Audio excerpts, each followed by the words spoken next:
तो यहाँ पर हम लोग देख रहे हैं क्लास 9th के एनसीईआरटी मैथ, और 9th के एनसीईआरटी मैथ में यहाँ पर एक्सरसाइज 1.4 को हम लोग देख रहे हैं। इससे पहले हमने इस एक्सरसाइज के उदाहरण को कंप्लीट किया है, साथ ही साथ इस चैप्टर में जितने भी कॉन्सेप्ट जरूरी है उसको डिटेल में एक बहुत बड़ा लेक्चर है उसमें हमने कंप्लीट किया है, उसमें सारी बातें हमने की है। अगर उस लेक्चर को देखते हो तो निश्चित तौर पर एक्सरसाइज और जितने भी उदाहरण है एनसीईआरटी में और तुम्हारा आरडी शर्मा हो गया, आरएस अग्रवाल में, सारे के सारे क्वेश्चन जो है वो तुमसे बनने वाला है। ठीक है, अब यहाँ पर जो हमारे पास प्रश्न है क्या कहा जा रहा है, पहले नंबर का प्रश्न एक्सरसाइज 1.4 का, निम्नलिखित संख्याओं को परिमेय और अपरिमेय वर्गीकृत कीजिए। या बेसिकली बोले तो हमको यहाँ पर देखना है कि परिमेय संख्या कौन है और अपरिमेय संख्या कौन है। अगर परिमेय संख्या है तो क्यों परिमेय संख्या है, अपरिमेय संख्या है तो क्यों अपरिमेय संख्या। तो पहला जो प्रश्न है वो है 2-√5। क्या है हमारे पास 2-√5। तो देखो ये तो है ना, ये है हमारा अपरिमेय संख्या। कौन सी संख्या है, अपरिमेय संख्या। अब सवाल उठता है इसको हम लोग अपरिमेय संख्या क्यों बोलेंगे। पहली बात देखो, अगर सपोज रूट के अंदर में अगर यहां पर समझो यदि x कोई प्राकृत संख्या है जो पूर्ण वर्ग नहीं है, पूर्ण वर्ग नहीं है, तो रूट x जो है ना वो पहले अपरिमेय हो जाएगा। पहले बात तो ये समझ लो, ये क्या होगा, अपरिमेय होगा।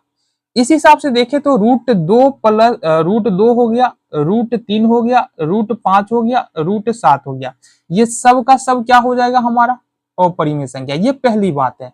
दूसरी बात, अगर हम एक परिमेय संख्या और अपरिमेय संख्या को जोड़ते हैं घटाते हैं, ठीक है, तो वो हमेशा अपरिमेय संख्या दे के जाते हैं। तो कहने का मतलब है परिमेय संख्या प्लस माइनस अगर अपरिमेय संख्या करे अपरिमेय, तो ये हमेशा हमको अपरिमेय संख्या मिलेगा।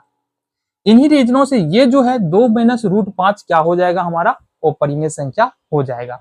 अगला बताना है हमको यहाँ पर 3 + √23 - √23 ये परिमेय है या अपरिमेय। इसको सॉल्व करते हैं, 3 + √23 हो जाएगा, माइनस में √23 है, √23 से √23 कैंसिल हो जाएगा और बच रहा है हमारे पास 3। अब जाहिर सी बात है ये रूट के अंदर में तो है ही नहीं।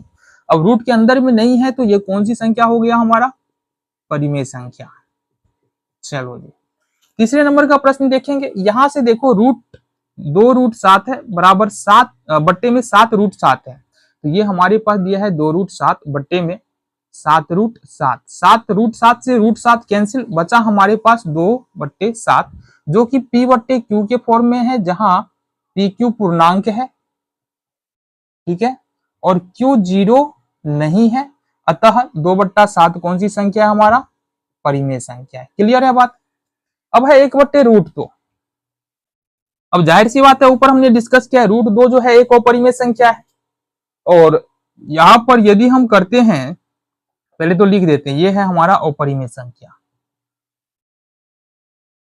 अब सवाल उठता है ये अपरिमेय संख्या क्यों है, क्योंकि यहां पर हम बता सकते हैं यदि हम परिमेय बट्टे अपरिमेय करें, परिमेय संख्या में यदि अपरिमेय संख्या से भाग दे या अपरिमेय संख्या में परिमेय संख्या से भाग दे, तो ये हमेशा कौन सी संख्या आता है अपरिमेय संख्या।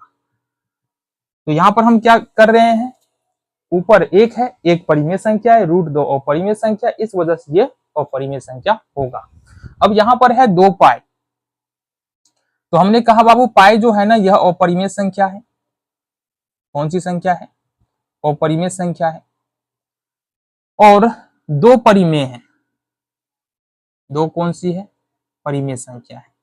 यहां पर क्या किया गया है 2 गुने पाई किया गया है, मतलब परिमेय गुने अपरिमेय, परिमेय गुने अपरिमेय लिखा गया है, जो हमेशा अपरिमेय संख्या होता है। क्या होता है अपरिमेय संख्या होता है। कभी भी तुमको अगर परिमेय संख्या को अपरिमेय संख्या से गुना किया जा रहा है तो वहां पर वह अपरिमेय संख्या ही होगा।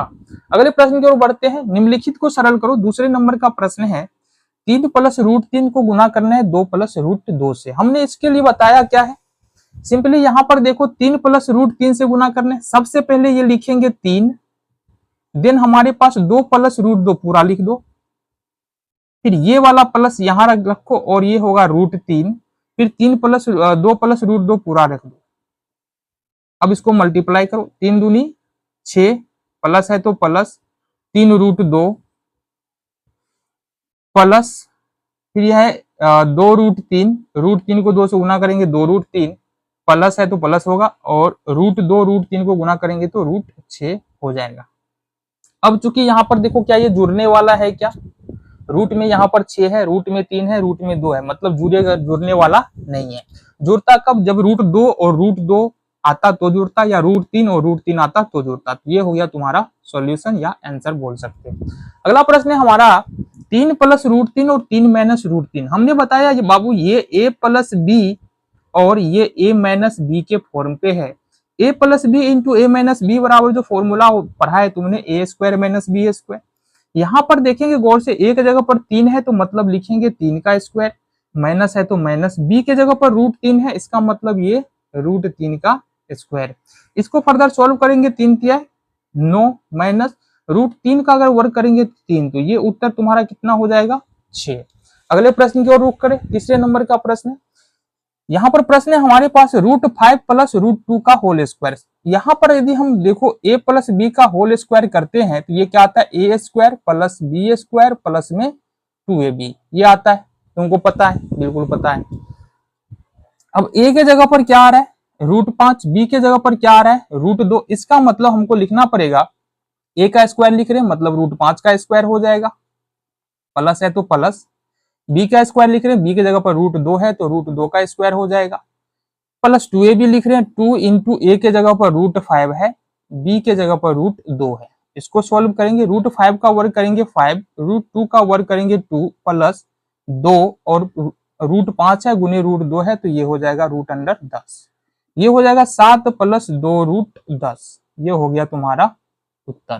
ठीक है, ये हो गया हमारा दूसरा नंबर का प्रश्न यहाँ पर कंप्लीट। देखते हैं अगले प्रश्न को। तो यहाँ पर हमारे पास क्लास 9th के एनसीईआरटी में थे और 9th के एनसीईआरटी में हम यहाँ पर एक्सरसाइज 1.4 को देख रहे हैं। अब एक्सरसाइज 1.4 की अगर हम बात करें तो यहाँ पर प्रश्न संख्या 3 हमारे पास है। आओ जरा प्रश्न संख्या 3 क्या कह रहा है और कैसे इस प्रश्न को कर सकते हैं इसके बारे में देखिए।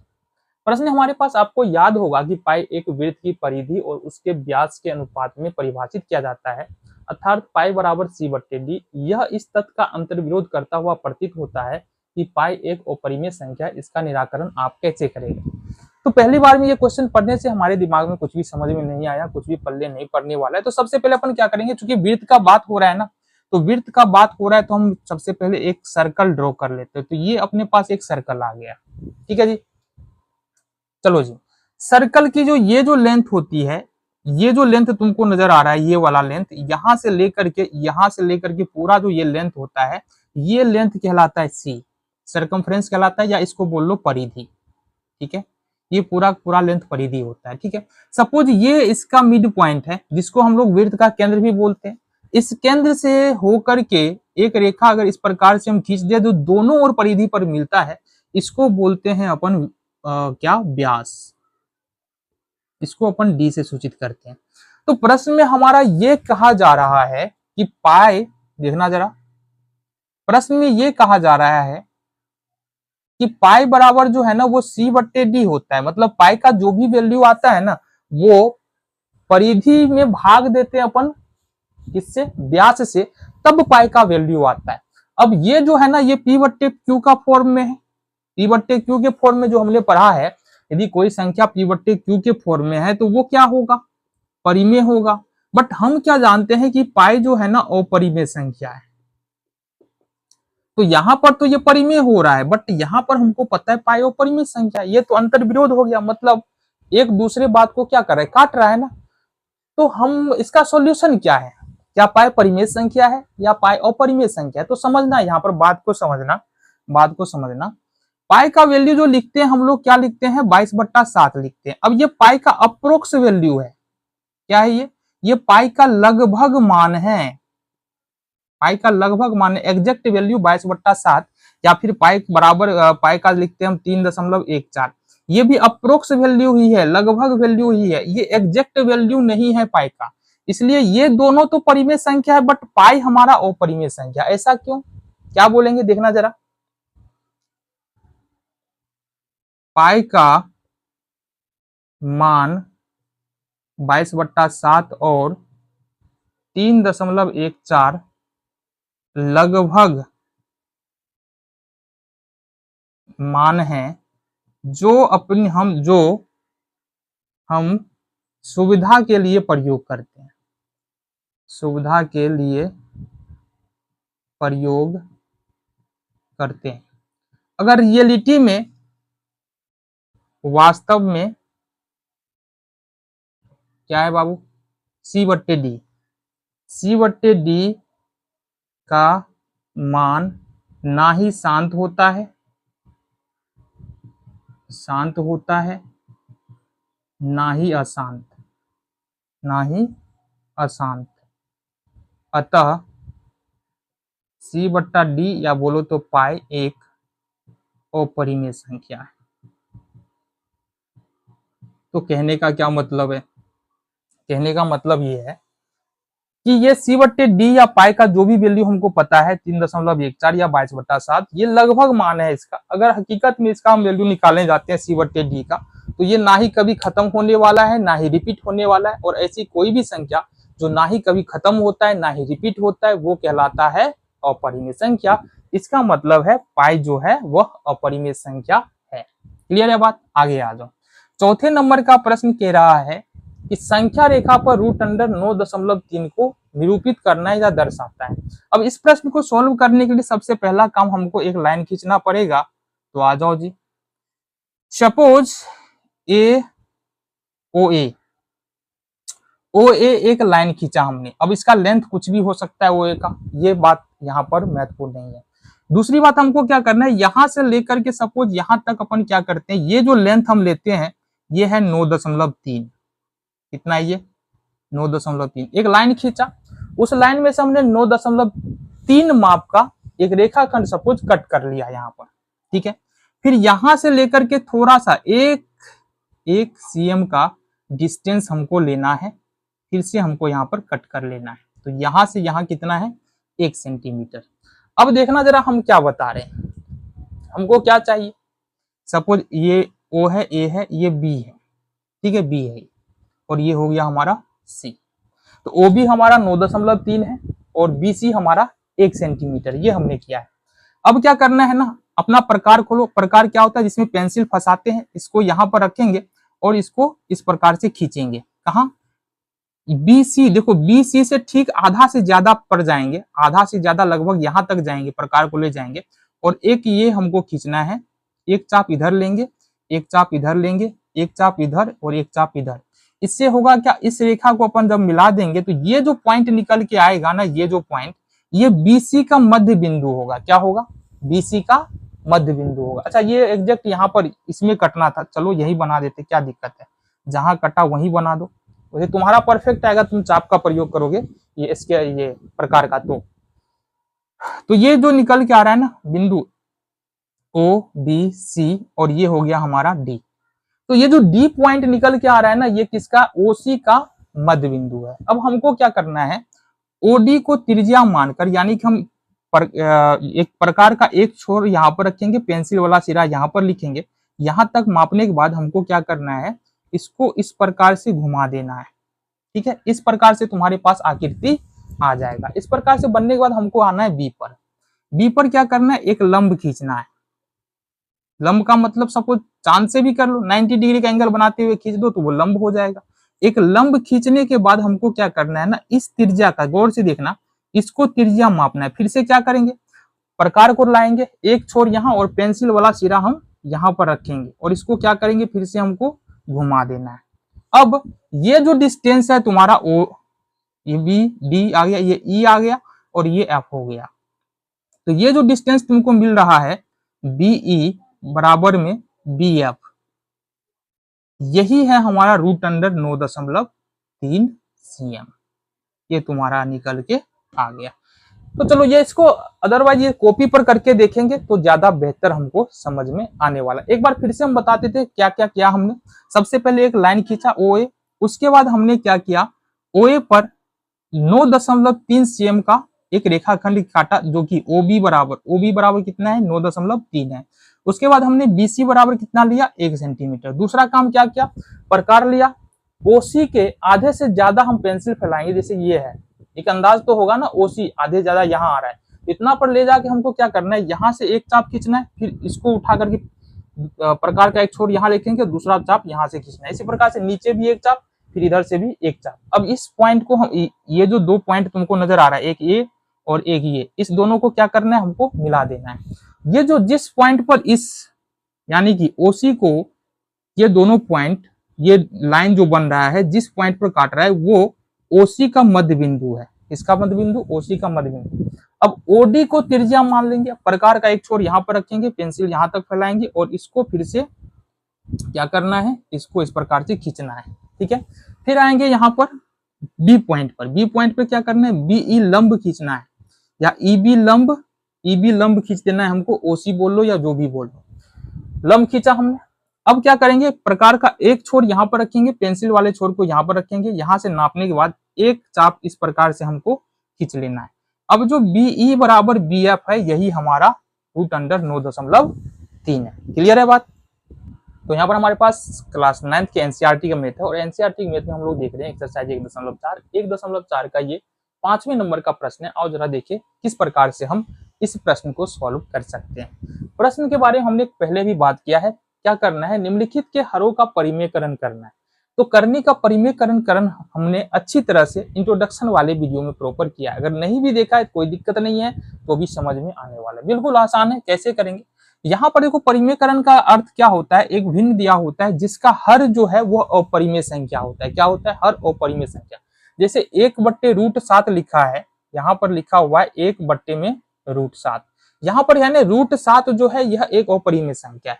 इस √7 को परिमेय में बदलना ही करने का परिमेयकरण कहलाता है। अब करने का तरीका क्या है, करने का तरीका इसमें गुना लेंगे, और गुना लेने के बाद एक भिन्न हमको फिर से बनाना है जिसका अंश और हर क्या होगा, ये जो अपरिमेय संख्या √7 है वही होगा। तो √7 और बट्टे में √7, इसको गुना करना है 1 को √7 से, तो ये हमारे पास √7 हो जाएगा। लेकिन √7 को √7 से गुना करेंगे 7 हो गया, और ये हो गया तुम्हारा उत्तर। कोई दिक्कत नहीं। अगले प्रश्न की ओर बढ़े। यहाँ पर इसको कैसे परिमेयकरण करना है, 1/में √7 माइनस √6 है। इसको परिमेयकरण करने का तरीका भी बिल्कुल आसान है। गुना करना है, एक भिन्न फिर से बनाना है जिसका अंश और हर, ये वाला नंबर जो हर में जो भी संख्या है ना, √7 माइनस √6, ये नंबर होने वाला है √7 माइनस √6, √7 माइनस √6। यहाँ पर चूंकि माइनस है तो ये दोनों को हमको प्लस रखना है, ऐसा रूल में है, ठीक है। तो ये हो गया हमारा। अब अगर मान लो √7 प्लस √6 को 1 से गुना करेंगे तो कितना हो जाएगा, ये हो जाएगा √7 और प्लस में √6। दूसरी बात यहाँ पर देखो, √7 माइनस √6 है, √7 प्लस √6 है, मतलब ये a माइनस बी और ये a प्लस बी के फॉर्म पे आ रहा है। इसका मतलब a, इसका जो है ना ये हो जाएगा ना a माइनस बी और a माइनस बी के फॉर्म पे यदि कोई भी आ रहा है, जिसको हम लोग लिखते हैं a² माइनस का b²। तो यहाँ पर हमारे पास क्या है, √7 माइनस √6 और √7 प्लस √6। इसका मतलब a की जगह पर √7, b की जगह पर √6 है, तो a² लिख रहे हैं तो √7 का स्क्वायर और माइनस में √6 का स्क्वायर लिखेंगे। तो ये क्या लिखेंगे, √7 का स्क्वायर माइनस √6 का स्क्वायर बराबर में √7 प्लस में √6। 7 का वर्ग करेंगे, √7 का वर्ग करेंगे तो 7 होगा, और 6 का वर्ग करेंगे 6 हो जाएगा। यहां से होगा √7 प्लस √6 बट्टे में 7 में 6 घटा देंगे 1, तो फाइनली हमारे पास जो उत्तर आएगा √7 प्लस में √6, ये तुम्हारा उत्तर निकल के आ रहा है, ठीक है। अगले प्रश्न की ओर बढ़े। अगला प्रश्न है ठीक 1/√5 प्लस √2। तो सबसे पहले प्रश्न को लिखो, 1/√5 प्लस में √2, इसको गुना कर देना है √5 माइनस √2 बट्टे में √5 माइनस √2 बराबर में, अगर हम इस पूरे को 1 से मल्टीप्लाई कर दे तो यही होने वाला है क्या, √5 माइनस का √2 बट्टे में, अब ये a प्लस बी और a माइनस बी के फॉर्म पे है, क्यों, √5 प्लस √2, √5 माइनस √2, इसका मतलब a² माइनस b² होगा। a की जगह पर √5 है तो √5 का स्क्वायर, और b की जगह पर √2 है तो √2 का स्क्वायर। अब यहाँ से क्या करेंगे, √5 माइनस √2 और √5 का वर्ग करेंगे तो ये हो जाएगा 5, और √2 का वर्ग करेंगे तो ये 2 होगा। इसका मतलब √5 माइनस √2 बट्टे में 5 में से 2 घटा देंगे तो 3, ये तुम्हारा उत्तर हो जाएगा। क्लियर है बात यहाँ तक, कोई दिक्कत। चलो जी आगे चलते हैं।